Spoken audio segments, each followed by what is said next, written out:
दोस्तों, I am Raju Soni, Balaji study classes से। आज आप लोगों को पढ़ाऊँगा इकोनॉमिक्स। इकोनॉमिक्स में हम लोगों को चैप्टर होगा राष्ट्रीय आय। हम लोगों ने कल भी पढ़ा था इकोनॉमिक्स, उसमें अर्थव्यवस्था और उसके प्रकार पढ़े थे। आज हम लोग आते हैं राष्ट्रीय आय पे। पहला है जीडीपी। जीडीपी क्या है? जीडीपी जीडीपी का फुल फॉर्म पहले gross domestic product. Gross domestic product या सकल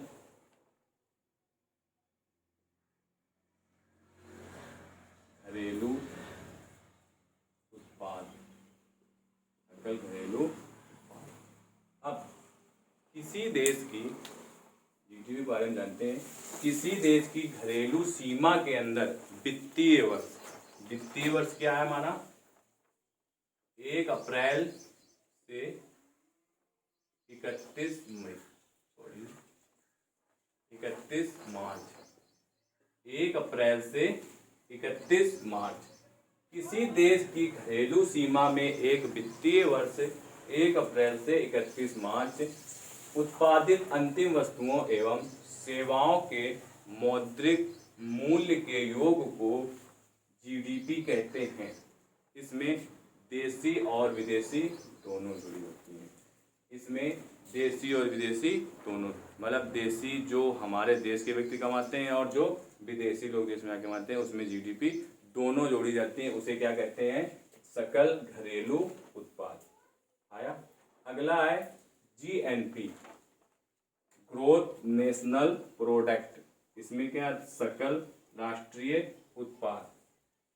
इसमें क्या? किसी देश द्वारा एक वित्तीय वर्ष में उत्पादित अंतिम वस्तुओं एवं सेवाओं का मूल्य, अंतिम वस्तुओं एवं सेवाओं का मूल्य क्या कहलाता है? जीएनपी। इसमें भारत में विदेशियों द्वारा प्राप्त आय, जो भारत में विदेशी बाहर देश के आके रुपए कमा रहे हैं, उस आय को इसमें घटा दिया जाता है। और जबकि भारतीयों द्वारा, जो भारतीय हमारे देश से विदेशों में आय, मतलब जो आय हो रही उनकी इनकम, उसको क्या करते हैं? इसमें जोड़ दिया जाता है। तो वो क्या कहलाता है? जीएनपी, सकल राष्ट्रीय उत्पाद। फिर से देखते हैं। किसी देश द्वारा एक वित्तीय वर्ष में उत्पादित अंतिम वस्तुओं एवं सेवाओं का मूल्य क्या कहलाता है? जीएनपी कहलाता है। इसमें भारत में विदेशियों द्वारा प्राप्त आय, जो भारत में बाहर देश के लोग आके रहते हैं, वो जो आय प्राप्त करते हैं उसको इसमें घटा दिया जाता है। और जबकि भारतीयों द्वारा, और जो भारतीय अपने देश से दूसरे देश में रह रहे हैं, उनकी प्राप्त आय को इसमें जोड़ दिया जाता है। तो हमारा क्या बनता है? जीएनपी, सकल राष्ट्रीय उत्पाद। अब जीडीपी का मान हमेशा जीएनपी से ज़्यादा होता है। ये याद रखना क्वेश्चन है कि जीडीपी का मान हमेशा जीएनपी से ज़्यादा ही होता है, चाहे वो कितना भी ज़्यादा हो। तो जीडीपी ज़्यादा होती है भारत की और जीएनपी हमेशा कम होता है। देखिए हम लोगों ने, आइए आगे चलते हैं।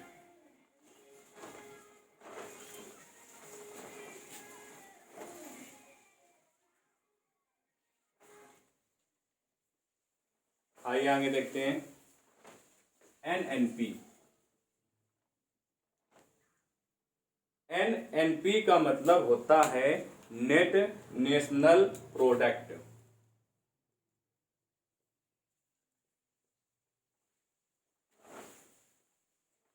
Net national product. इसमें क्या होता है?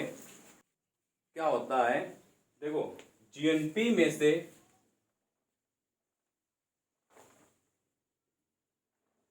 मूल्य ह्रास को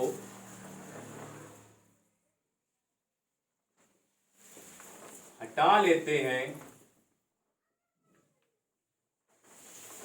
तो हमें एनएनपी प्राप्त होता है। ठीक, जीएनपी में से मूल्य ह्रास को हटा देते हैं तो क्या प्राप्त होता है? एनएनपी, नेट नेशनल प्रोडक्ट, शुद्ध राष्ट्रीय उत्पाद, शुद्ध राष्ट्रीय उत्पाद को निकालने के लिए क्या करते हैं, जीएनपी से में से मूल्य ह्रास को हटा देते हैं तो हमें एनएनपी प्राप्त हो जाता है। अब हमने बता दिया आपको नेट नेशनल प्रोडक्ट, शुद्ध राष्ट्रीय उत्पाद, जीएनपी में से मूल्य ह्रास को हटा देते हैं तो हमें एनएनपी प्राप्त हो जाता है। एनएनपी मतलब नेट नेशनल प्रोडक्ट। आइए आगे चलते हैं। NDP, net domestic product, net domestic product, इसमें क्या आता है, शुद्ध घरेलू उत्पाद। शुद्ध घरेलू उत्पाद में क्या है, आइए देखते हैं। जीडीपी में से मूल्य ह्रास को हटा लेते हैं। अब देखो जो एनएनपी है, एनएनपी में क्या करते हैं, जीएनपी में से मूल्य ह्रास को हटा लेते हैं, और इसमें एनडीपी में जीडीपी में से मूल्य ह्रास को हटा लेते हैं। जब तो एनएनपी में क्या, हमें एनएनपी प्राप्त हो जाती है, मतलब नेट नेशनल प्रोडक्ट हमें प्राप्त हो जाता है। लेकिन एनडीपी में क्या है, एनडीपी में जीडीपी में से मूल्य ह्रास को हटा लेते हैं तो हमें एनडीपी प्राप्त होता है। एनडीपी मतलब शुद्ध घरेलू उत्पाद, national domestic net domestic product, ठीक है।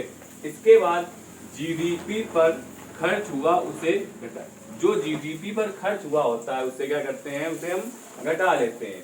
आइए आगे चलते हैं। एनआई, एनआई मतलब नेशनल इनकम या राष्ट्रीय आय, नेशनल इनकम या राष्ट्रीय, इसमें क्या होता है, एनएनपी, एनएनपी मतलब क्या हमने बताया, नेट नेशनल प्रोडक्ट में से अप्रत्यक्ष टैक्स को घटा देते हैं। अब नेट नेशनल प्रोडक्ट में से मतलब शुद्ध राष्ट्रीय उत्पाद में से अप्रत्यक्ष टैक्स को घटा देते हैं। जब अप्रत्यक्ष टैक्स को घटा देते हैं और जो सब्सिडी दी होती है उसे क्या करते हैं, उसे हम जोड़ देते हैं, और जब इसको हम जोड़ देते हैं तो हमारा क्या निकल आता है, नेशनल इनकम या राष्ट्रीय आय। हमें क्या पता चल जाता है, राष्ट्रीय आय इससे हमारा आ जाता है। अब आइए चलते हैं। एनएनपी से, एनएनपी मतलब नेट नेशनल प्रोडक्ट में से मार्केट प्राइस से बदलकर उत्पादन लागत पर, देखो एनएनपी को यहाँ पे की जगह को लिख देते हैं, मार्केट प्राइस से बदलकर, जो मार्केट प्राइस है उससे बदलकर उत्पादन लागत पर निकाला जाता है, जो एनआई मतलब नेशनल इनकम कहलाता है। आशा है कि आप लोगों को समझ में आया होगा। आगे आइए आगे चलते हैं, देखते हैं। अब राष्ट्रीय आय के वितरण क्षेत्र, मतलब राष्ट्रीय आय को कितने भागों या कितने वितरण क्षेत्रों में विभाजित किया गया है। तो ये कितने क्षेत्रों में विभाजित किया गया है, 3 क्षेत्रों में। पहला प्राथमिक, द्वितीयक और तृतीयक क्षेत्र। अब आइए जानते हैं प्राथमिक क्षेत्र क्या होते हैं। भूमि से जुड़े सभी कार्य, जैसे कि भूमि से जुड़े सभी कार्य प्राथमिक क्षेत्र में आते हैं, जैसे कि कृषि, पशुपालन, वानिकी, खनन आदि। कृषि, पशुपालन, वानिकी और खनन आदि कच्चे माल के उत्पादन के रूप में इन्हें हम कच्चे माल के उत्पादन के रूप में जानते हैं। देखो प्राथमिक क्षेत्र, भूमि से जुड़े सभी कार्य, जो भूमि संबंधित सभी कार्य किए जाते हैं वो प्राथमिक क्षेत्र में आते हैं, और उसमें कृषि, पशुपालन, वानिकी, खनन आदि ये सभी क्या आते हैं प्राथमिक क्षेत्र में। लेकिन इन्हें हम कच्चे माल के उत्पादन के रूप में जानते हैं। अब आजादी के समय, आजादी के समय इसमें भारत कितने परसेंट था, 50 से 55% इसका योगदान था। लेकिन वर्तमान में प्राथमिक क्षेत्र का योगदान 17% है। ये क्वेश्चन याद रखना कि प्राथमिक क्षेत्र का वर्तमान में योगदान कितना है, तो 17%, और आजादी के समय कितना था, तो 50 से 55% इसका योगदान था। अगला आइए चलते हैं द्वितीयक क्षेत्र में।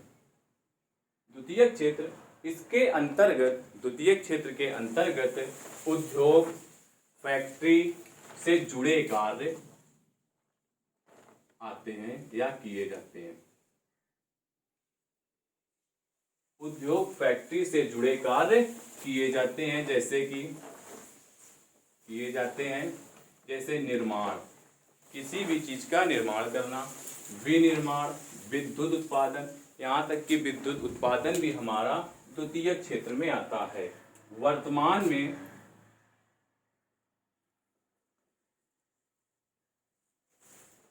द्वितीयक क्षेत्र का योगदान कितना है, तो वो हमारा 29%। ये आप लोगों को दिख रहा होगा, 29% भारत में द्वितीयक क्षेत्र का योगदान 29% है। आइए चलते हैं तीसरे पॉइंट की तरफ। तृतीयक क्षेत्र, तीसरे क्षेत्र, इसमें सेवा क्षेत्र, परिवहन, बैंकिंग, बीमा, रेलवे, चिकित्सा, शिक्षा आदि तृतीयक क्षेत्र के अंतर्गत आते हैं। तृतीय क्षेत्र के अंतर्गत कौन कौन से आते हैं? सेवा क्षेत्र, परिवहन, बैंकिंग, बीमा, रेलवे, चिकित्सा, शिक्षा आदि तृतीय क्षेत्र के अंतर्गत आते हैं। वर्तमान में इसका योगदान कितना है भारत में? तो इसका योगदान है 54%। आप देखो, तृतीय क्षेत्र का योगदान 54% है, द्वितीय का 29% है वर्तमान में, और प्राथमिक क्षेत्र का 17%। क्वेश्चन यहाँ से बनते हैं कि निम्न में से प्राथमिक क्षेत्र के अंतर्गत कौन आता है? ऑप्शन दिए होंगे उद्योग, विद्युत, चिकित्सा या खनन। तो प्राथमिक क्षेत्र हमारा खनन है। अगला, बस इसी प्रकार से क्वेश्चन आएंगे और या फिर क्वेश्चन में पूछ देंगे कि वर्तमान में द्वितीय क्षेत्र का योगदान कितना है? तो 29%। तृतीय क्षेत्र का योगदान कितना है? तो 54%। और प्राथमिक क्षेत्र का तो 17%। प्राथमिक, द्वितीयक और तृतीयक तीनों हम लोगों को सही से बिल्कुल सटीक ढंग से याद करते रहना है। आइए आगे देखते हैं, कुछ इंपॉर्टेंट बातें आइए उनको भी जान लेते हैं। जैसे एनआई, राष्ट्रीय आय। अब राष्ट्रीय आय की गणना कौन करता है? तो उसकी गणना कौन करता है? CSO, central statistics organisation. Central statistics organisation, केंद्रीय सांख्यिकी संगठन। इसकी गणना कौन करता है? केंद्रीय सांख्यिकी संगठन। इसकी राष्ट्रीय आय की गणना। ठीक, अब केंद्रीय सांख्यिकी संगठन की स्थापना कब हुई थी? तो स्थापना इसकी 2 मई 1951 को की गई थी। और इसका मुख्यालय कहाँ पे है? तो मुख्यालय नई दिल्ली में है। आइए जानते हैं आधार वर्ष। इसके लिए एक आधार वर्ष घोषित किया जाता है।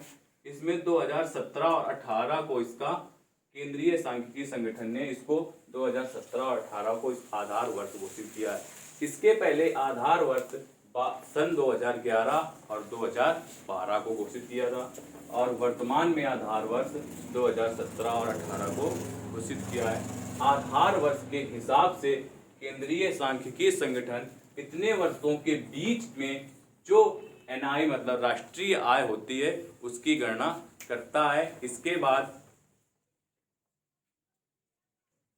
भारत में उत्पादन और आय पर आधारित ही राष्ट्रीय आय की गणना की जाती है।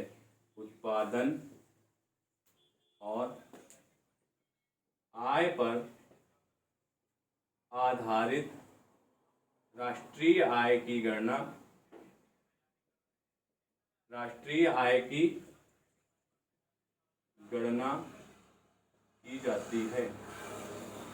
देखो, उत्पादन मतलब जो देश में उत्पादन हुआ है जिसका, और आय, आय मतलब जो आय उत्पादन से जो हमें आय प्राप्त होती है उसी पर आधारित राष्ट्रीय आय की गणना की जाती है। आशा है आज का चैप्टर यहीं पे खत्म होता है। आशा है आप लोगों को समझ में आया होगा। कमेंट करें, सब्सक्राइब करें और लाइक करें, और बेल आइकन को दबाना बिल्कुल भी ना भूलें।